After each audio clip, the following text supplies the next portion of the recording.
Guys, bili ako ng shampoo.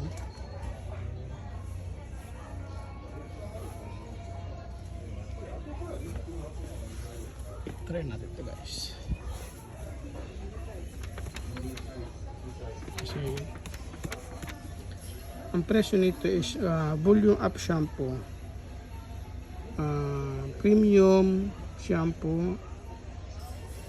Ang presyo natin is 1,940. So yung presyo niya. So ito yung, wait, ilapag lang natin ito guys. Ito yung dating binibili ko guys. Re-up naman siya. So nasa 1,780 no?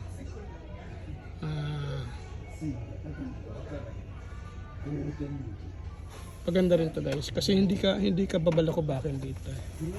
So ito try ko to guys. Maganda tong shampoo na to guys. Hindi siya nakakabalakubak. Nakakapag ano pa siya ng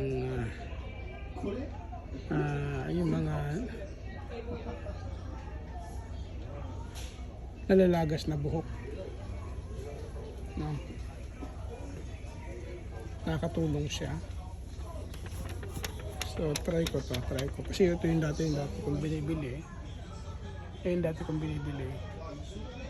So try ko naman yung iba. Medyo mahal yung mga ano dito guys. Meron pa dito yung isang shampoo. Ito kasi mga 1,000 na yun eh. Mga 1,000 ang presyo niyan. 1,500, 1,900. So itong Maro shampoo dito, cool shampoo, collagen shampoo, mild wash, 1,980 no? So collagen siya. So di ko alam kung anong maganda dito. Ganda ba dito ito collagen shampoo?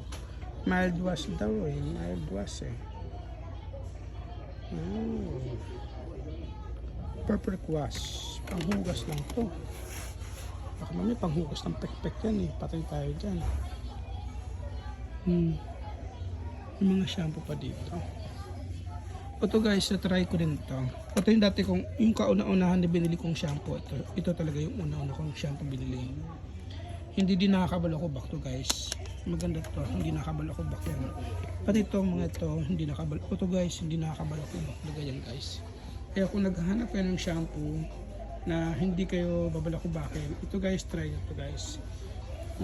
Ano nga lang yung presyo guys, maganda rin yung presyo guys. Maganda nga lang din. Tapos hanap ko iba, baka mayroon akong choice. Ayan, hanggang dito lang muna. Bye guys.